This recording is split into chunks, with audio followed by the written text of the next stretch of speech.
दोस्तों आज आपका बहुत बहुत स्वागत है हमारे इस यूट्यूब चैनल पे। तो चैनल पे नए आए तो चैनल को लाइक सब्सक्राइब इसके साथ ही शेयर करो, बेल आइकन का बटन दबा दीजिए ताकि आपको रेगुलर नोटिफिकेशन मिल सके। तो दोस्तों आज हम लोग ज़्यादा समय ना खराब करते हैं, टू द प्रोग्राम में बहुत ही इंटरेस्टिंग और शानदार टॉपिक लाए हैं जिसका नाम है महात्मा गांधी और राष्ट्रीय आंदोलन, सविनय अवज्ञा और उससे आगे। तो टू द प्रोग्राम में शुरुआत करते हैं।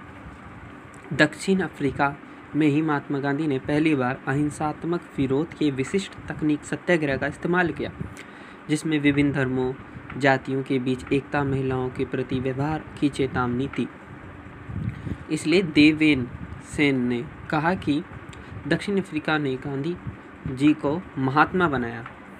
1905-1907 के स्वदेशी आंदोलन ने कुछ प्रमुख नेताओं को जन्म दिया, जिनमें महाराष्ट्र के बाल गंगाधर तिलक और बंगाल के विपिन चंद्र पाल और पंजाब के लाला लाजपत राय थे। ये तीनों लाल, बाल और पाल के रूप में जाने जाते हैं। गांधी जी की पहली महत्वपूर्ण सार्वजनिक उपस्थिति फरवरी 1916 में बनारस हिंदू विश्वविद्यालय के उद्घाटन समारोह में हुई। उन्होंने मजदूरों और किसानों को अपने भाषण का केंद्र बिंदु बनाया तथा अपने भविष्य की राजनीतिक रूपरेखा तैयार की। चंपारण सत्याग्रह 1916 तथा अहमदाबाद और खेड़ा 1918 में की गई पहल से गांधी जी एक ऐसे राष्ट्रवादी नेता के रूप में उभरे जिनमें गरीबों के लिए गहरी सहानुभूति थी। 1914-1918 के प्रथम विश्व युद्ध के दौरान अंग्रेजों ने प्रेस पर प्रतिबंध लगा दिया और बिना जांच के कारावास की अनुमति दी। आगे चलकर सर सिडनी रॉलट समिति की सिफारिश के आधार पर इन कठोर उपायों की जारी रखा गया। 13 अप्रैल 1919 में पंजाब के अमृतसर में जलियांवाला बाग हत्याकांड हुआ, जिसके लिए जनरल डायर जिम्मेदार था। रॉलट सत्याग्रह की सफलता, जलियांवाला बाग की विभत्सा घटना अंग्रेजों को वाद खिलाफी ने गांधी जी को असहयोग आंदोलन करने को प्रेरित किया। 1920 में असहयोग आंदोलन की शुरुआत हुई, जिसमें खिलाफत आंदोलन को समर्थन देकर हिंदू मुस्लिम एकता पर बल दिया गया। असहयोग आंदोलन में छात्रों, शिक्षकों, वकीलों ने बढ़ चढ़कर हिस्सा लिया। सरकारी संस्थाओं का परित्याग किया गया। मजदूरों द्वारा कारखानों में हड़ताल, वनवासियों द्वारा वन कानूनों का उल्लंघन किया गया। फरवरी 1922 में किसानों के एक समूह ने गोरखपुर के नज़दीक चोरा चोरी में एक पुलिस स्टेशन पर आक्रमण कर उसमें आग लगा दी, जिसमें कई पुलिस वाले मारे गए। परिणाम स्वरूप गांधी जी ने असहयोग आंदोलन की स्थगित कर दिया।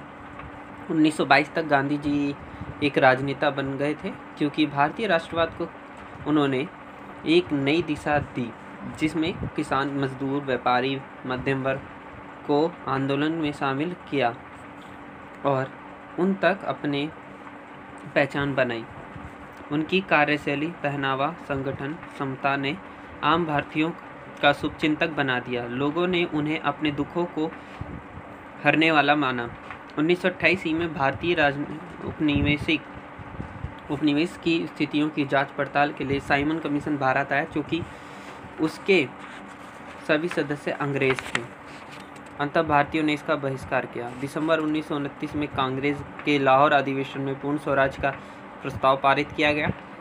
गांधी जी ने 12 मार्च 1930 को साबरमती से दांडी मार्च प्रारंभ किया तथा 6 अप्रैल 1930 को नमक बनाकर दांडी यात्रा की समाप्ति की। नमक यात्रा 3 कारणों से उल्लेखनीय थी। इस आंदोलन के चलते गांधी जी दुनिया की नज़र में आए। ये पहला राष्ट्रवादी गतिविधि थी जिसमें औरतों ने बढ़ चढ़कर हिस्सा लिया। अंग्रेजों को ये एहसास हुआ उनका राज बहुत दिनों तक नहीं टिकेगा। गांधी इरविन समझौता 1931 में हुआ। इसकी शर्तें में सविनय अवज्ञा आंदोलन वापस लेना पड़ा, कैदियों की रिहाई तथा तटीय इलाकों में नमक उत्पादन की अनुमति शामिल थी। भारत छोड़ो आंदोलन सही मायने में एक जन आंदोलन था। गांधी, नेहरू जैसे प्रमुख नेताओं की गिरफ्तारी के बाद स्वतःस्फूर्त तरीके से जारी युवाओं की भारी यात्रा में हिस्सेदारी जयप्रकाश नारायण द्वारा भूमिगत प्रतिरोध आंदोलन 17 मिदनापुर और बलिया में स्थानीय स्वतंत्र सरकार की स्थापना। समकालीन स्रोत जैसे गांधी जी के सहयोगियों और प्रतिद्वंदियों का भाषण व लेखन, गांधी जी की आत्मकथा तथा जीवनी, पुलिस रिकॉर्ड, अखबारों में छपे रिपोर्ट, निजी पत्राचार गांधी जी को समझने में बहुत ही महत्वपूर्ण समकालीन स्रोत है। तो आशा करता हूँ मेरी ये वीडियो आपको पसंद आई है। आज के टू द प्रोग्राम में बस इतना ही। तब तक के लिए नेक्स्ट वीडियो में मिलेंगे। तब तक के लिए जय हिंद, जय भारत।